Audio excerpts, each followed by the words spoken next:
See, it's very important to understand on what happened in this last election, you Mm-hmm. know, that allowed Donald Trump to become president again.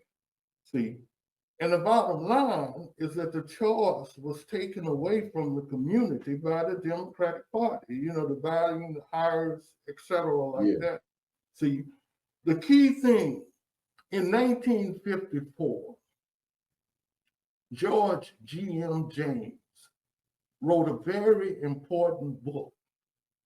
And he was an African American, he was a descendant of the chattel slaves of America. Okay. And in that book, you know, that book was called Stolen Legacy, was the name of that book. In the latter part of that book, he spent almost a chapter pointing out to the descendants of the chattel slaves of America why it was so important to get these Greek organizations out of your community and out of these black schools.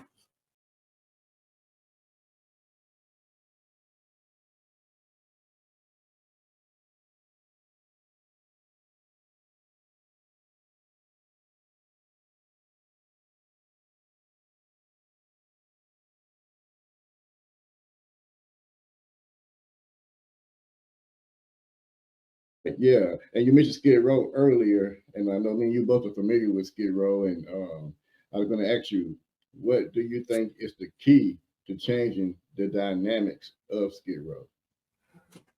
The key to me in changing the dynamics of Skid Row, when I look and I think about some of the potential leaders, community activists that we lost down there, like General Jeff and Kevin Michael Key, etc., Wendell, Blasingame, he just passed recently, and a few others.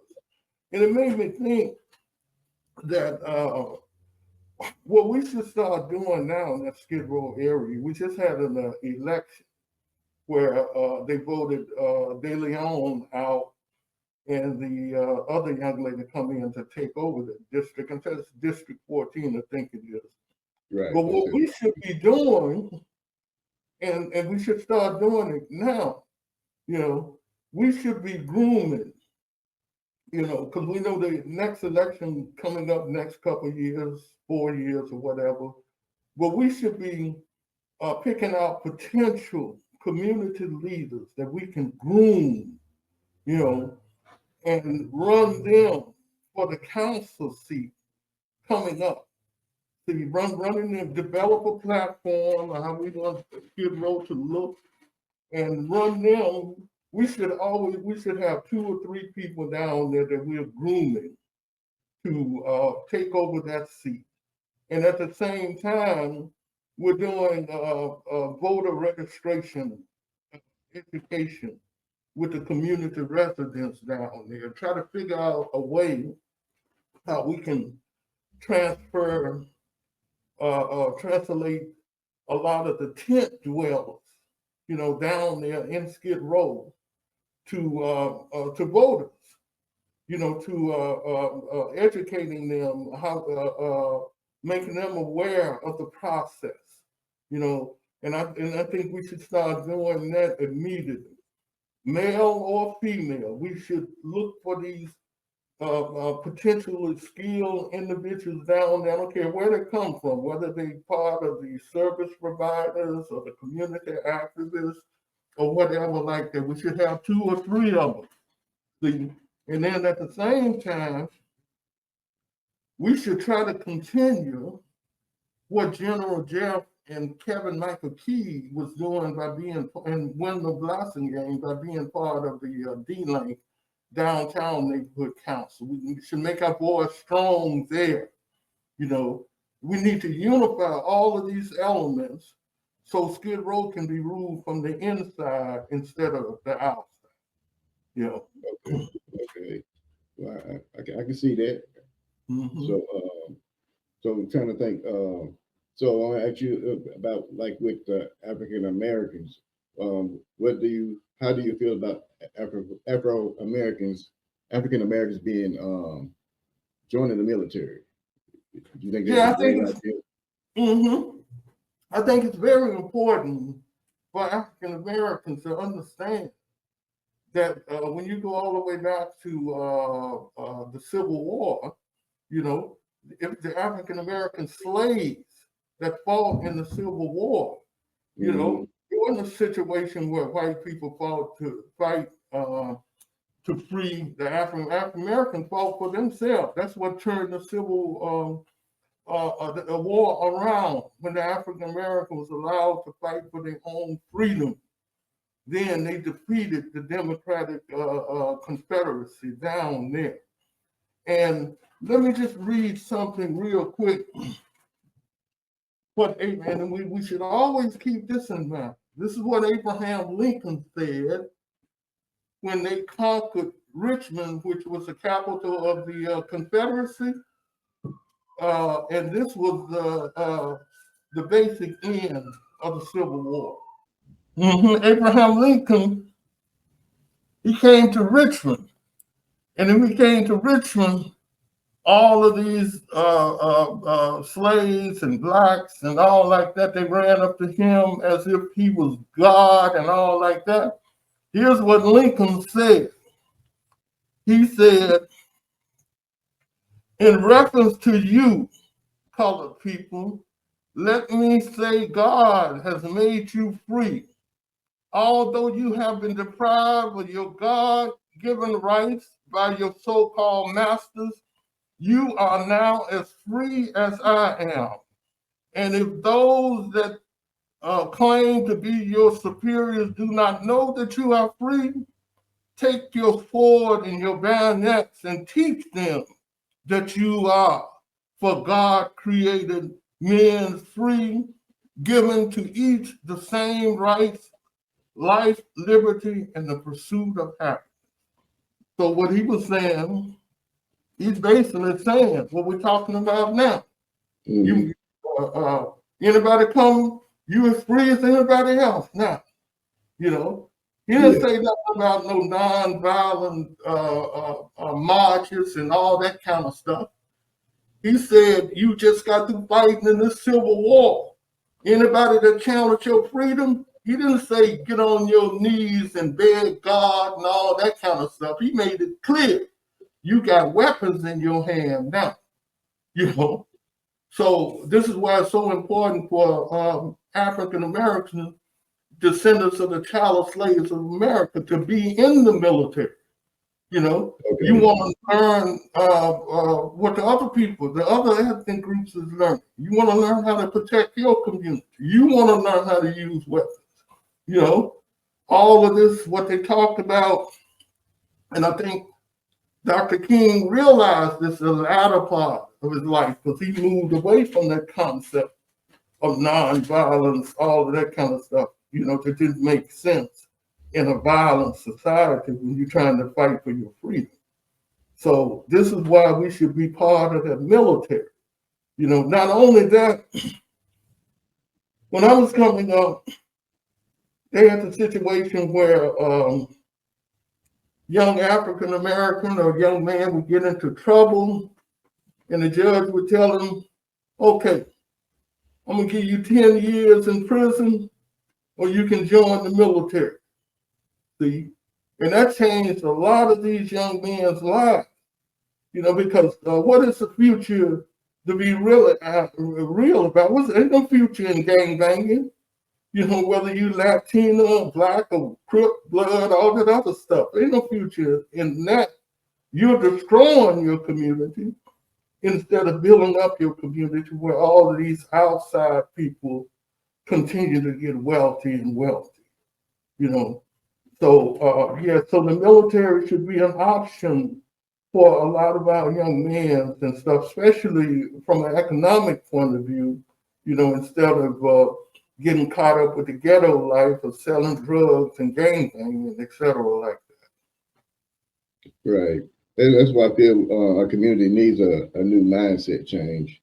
And you know, I know it's gonna be difficult and hard. Because even like for myself, I know it and I'm working on it, and it's difficult. So somebody who's not even open to it, it's going to be, pretty hard. And also you're talking about people funding off of it.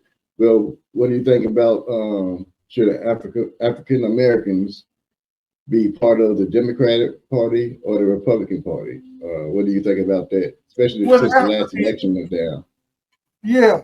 See, the African American descendants of the chattel slaves of America, whatever term they want to use, should be part of neither one, the Democratic or the Republican Party. The African Americans should register as independent. And then until things change, until you develop enough power to either retake the Republican Party back, I'm going to explain that in a minute, or develop a third party, you vote as independent and then try to move as a block, a group, and support whichever of these two parties have the best platform for the community, But as far as registering to be in a Democratic and a Republican, no, that's part of the political game. Because when you think about the history of these parties, and you go all the way back to Thomas Jefferson, right? And when Thomas Jefferson started this party, it was called the Democratic Republican Party. One party. Oh, and okay. they split because of the what was happening with slavery. The disagreement over slavery is what split them into two.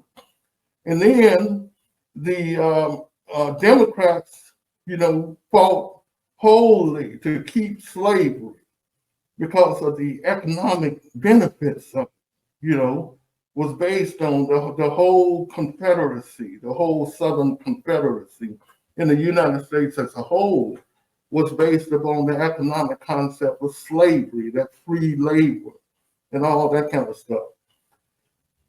But what happened is that after the Civil War, when the Democrats, the Confederacy lost, and the Republicans came in, and we had the 13, 14, 15 Amendment that ended slavery, made Black citizens and gave them the right to vote.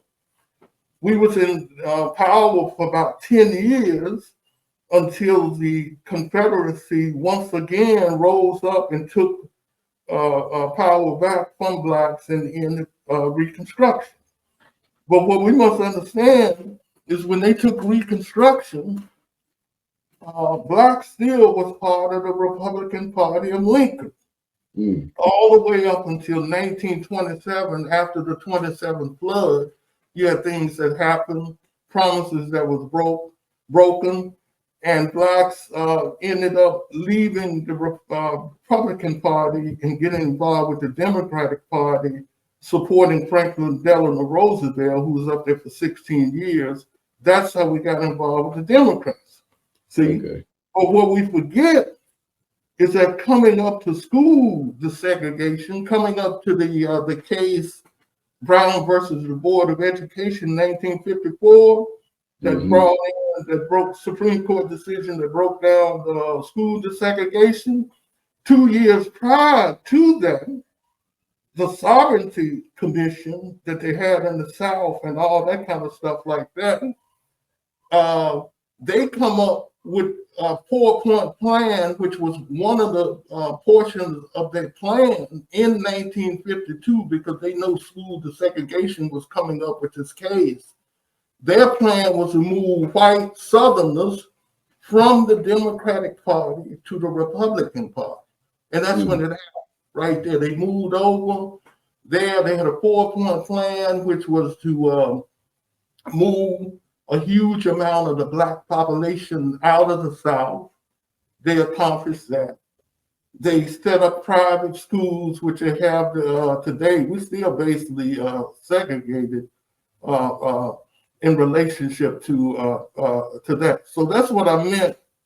And that's what we have to keep in mind in relationship to that particular situation, understanding that history, staying away from the trick bag that they got us in, thinking that we can either be involved with the Republicans or the Democrats without realizing that the Republicans that you see today made the switch in 1952 to become the Republicans because they are the same, they got the same history. If you trace them back, you're going to go all the way back to the Civil War, all the way back to the Confederacy, and all the way back to slavery as an economic concept that supported it. Okay. I'll tell you what, we need you to be the one giving out the history class. Yeah, we're going to work on that. So I'm going to ask you about this. What is the status of the Black church in its relationship to solving the homeless problem? Can churches be involved? Yeah, the Black church has really dropped the ball all over. And see, when I talk about, when we say the Black church, I'm not just talking about Christianity. When we're talking about all three of these major religions, Judaism, Christianity, and Islam. And what they have allowed to happen is that they have allowed the commercial interests, especially here in Los Angeles, to be at the forefront of making all of the decisions about the funds for the homeless situation, and then they just ride behind. Remember, we were doing an interview with Reverend Cecil Murray. Yeah. Right. I think he passed last year, long-time minister here in LA. And I asked him that question. All right. Yes, we have 3 million homeless people in our nation, the richest, most powerful nation in the history of the world. 500,000 of these women and children. We have the resources to do something about it. But what happens is we need the faith-based community to work to make certain that the resources are put in place. All you need is a homeless commission in your church, no matter how large or small, a homeless commission. Then we come to Skid Row. We used to come once a month and bring a couple of hundred people, food, clothing, so forth, help to find jobs, going to corporations and asking if they would give so many entry-level jobs for the homeless, maybe 1% or half of 1% or something like that. If we really begin to care, we have the resources.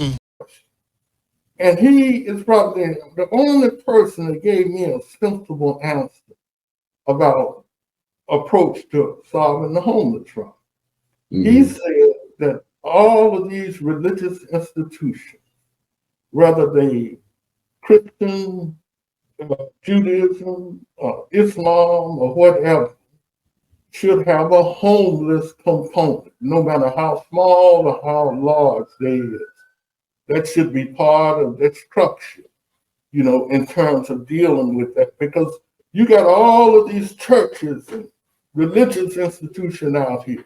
Now imagine if you had, if it's even a small storefront church, you can still have a component that raises resources if you're just dealing with one or two people that you get out of have them in relationship to their economic situation, because that's at the bottom of the homeless problem. The technology, the way technology has switched so quick that we moved the internet, when that came on, they put so many people out of job because they hadn't trained a population. So a lot of people got left behind in that. And then before the economy can recover and deal with the internet, then AI come along. Right. Artificial intelligence come along and all that kind of stuff like that. And if you think the internet put a lot of untrained people out of jobs or move them from the mid-level to that struggling bottom homeless level, Mm-hmm. you would see what AI do, because see, the power structure, you know, is using all of this intellectual information, this AI coming in, and look at what they're doing with it. Is they using AI to heal diseases or to make things better? Or is they using AI for the military things like what we see happening all over the world today to kill people? See? So let's go on there in relationship to that. Well, that's one reason that I'm working on the out the box economics part of the thing. That's my part of the battle to fight, because I see now when I was homeless, I kept thinking, I don't care if you're a billionaire, everybody looking for a way to make more money. So so I already knew things were changing, because when I started messing with the crypto in 2020, trying to figure it out, and then I found Mr. Brandon Ivy, who's a crypto educator, so now I'm up under him. And then also with the AI, I'm dibbling and dabbling in that. And then you'll have like I be paying attention to all the different Zooms. You're gonna have where they're gonna have a Zoom type platform set up to where you can like put on the shades and you'll be in a room on video. Your full body be. So they got a lot of stuff coming. And but one thing is they're gonna take away jobs, but at the same time, they're gonna create new jobs. So that's where we got to hurry up and jump in now and start, learning about all this stuff that's going to happen. If not like this, now I really do see it. It's going to be the very, very rich or the very, very poor. Yeah. I see what they mean now about the middle class, because if people don't adapt to it, it's going to make everybody go backwards quicker, because AI is happening quicker. Yeah. And then we, see, it's very important to understand what happened in this last election, that allowed Donald Trump to become president again. See, and the bottom line is that the choice was taken away from the community by the Democratic Party, the Biden, the Harris, etc., like that. See, the key thing, in 1954, George G.M. James wrote a very important book. And he was an African American. He was a descendant of the chattel slaves of America. Okay. And in that book, that book was called Stolen Legacy, was the name of that book. And the latter part of that book, he spent almost a chapter pointing out to the descendants of the chattel slaves of America why it was so important to get these Greek organizations out of your community and out of these black schools. See, and he lost his life for this. It's a great book, worth reading. He laid it out. Is that we cannot have these people that's involved with what they call the Devine Nine providing leadership for the descendants of the chattel slaves of America, especially for the church, for those that call themselves Christians. Why? Because when you study history, you read some of the works like Flavius Josephus, The Jewish Wars, or the iniquities of the Jews, you find out that Jesus and his followers and John the Baptist and all of them, the major enemies that they had was the Greeks. They fought against the Greeks. He come out of the Hasmoneans, the Maccabees, and etc. like that. And their whole war was against the Greek and Greek society and all of that they call Hellenism. And now when you look at our community, until we deal with that, especially the church, especially the ministers in the church, you have allowed all of your major cities and stuff that we have today, majority black cities and the large cities like Los Angeles, New York, Chicago, Atlanta, you have allowed what he talked about with all of these Greek organizations that they call the Devine Nine to raise to the top and to be mayor of these cities. See, Black community, you gotta deal with that reality. You know, this is what caused you to lose this election that you just had. Please check out my 2 new books up on Amazon. The Charles Kipling National Theater Company is how to put together a national Black history theater company situated in 24 areas of the United States of America with a center point in the Mississippi Delta. And the other book is The Meme Factor, which discussed the secret identity of the descendants of the chattel slaves of America.